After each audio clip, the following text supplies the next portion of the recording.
Hi! Baka rin bang mahilig sa chocolate fusion donut ng Mr. Donut? Ayan, tamang-tama. Gawan natin ng recipe ito. Gagawa tayo ng homemade at mas masarap, mas makakatipid pa tayo at mas maraming makakain ng ating mga anak.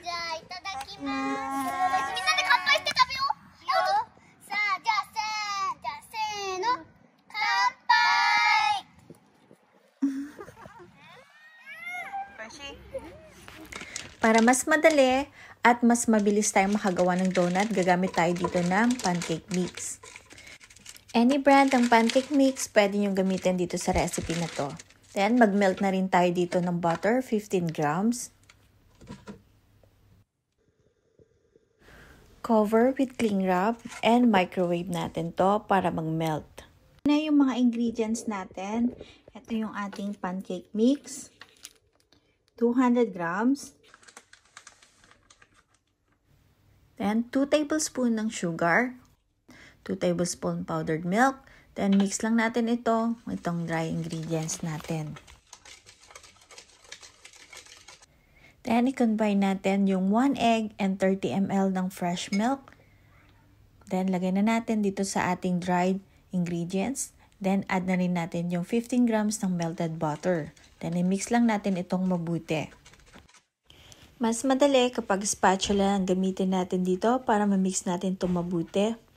Then, kapag ganito na ang texture nito, then, okay na. Kailangan din natin dito ng 1 tablespoon ng flour.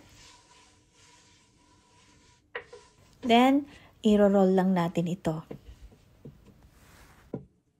Tingnan nyo lang mabuti yung ginagawa ko para makita nyo paano natin ito gawin.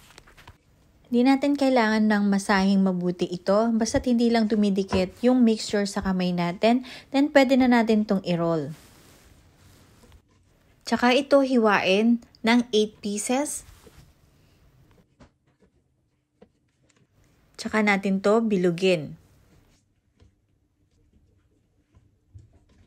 Kapag nabilog na natin ito lahat, then i-flat lang natin ito ng katamtaman lang. Then, tsaka tayo gagamit dito ng donut cutter. Nabili ko lang itong aking donut cutter sa Hakken Shop or sa Daiso. Ayan, para mas madali at mas maganda ang pagkaka-shape ng ating donut. Pwede din kayong gumamit ng takip ng mini bottle na maliliit. Then, tsaka nyo lang i-press sa gitna.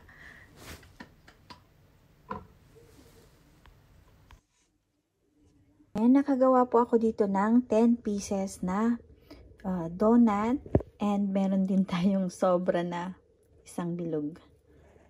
Ang kagandahan dito sa recipe natin na ito, hindi na natin kailangan pang hintayin na umalsa yung ating donut bago natin to iprito. Then mag-add tayo dito ng 2 cups ng cooking oil. Kapag mainit na yung mantika, pwede na natin ilagay yung ating donut. Medium heat lang to para hindi agad masunog. Tingnan nyo, umalsa na siya kaagad. At ang bango kapag pancake mix ang ginamit natin. Ayan, kapag golden brown na to, pwede na natin itong baliktarin.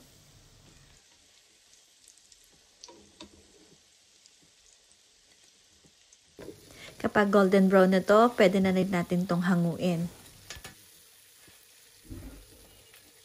Nakakatuwa dahil laging excited ang mga anak ko matikman yung mga ginagawa kong snacks nila. Mas maganda kasi kapag tayo mismo ang gagawa para mas maraming makakain ang mga anak natin. Hindi sila mabibitin. Lalo na, paborito ng mga anak ko to.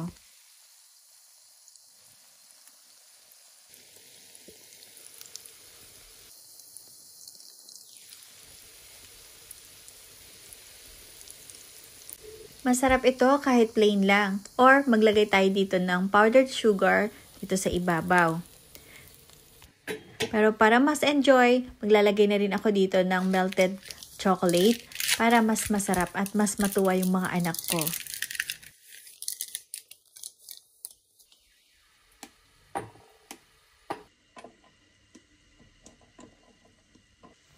Then, tsaka natin itong tunawin.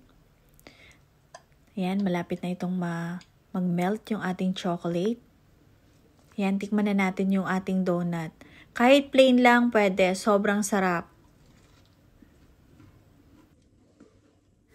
Then, melted na yung ating chocolate. Then, ready na nating i-dip yung ating donut.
Thank you for watching. See you in my next video. Bye!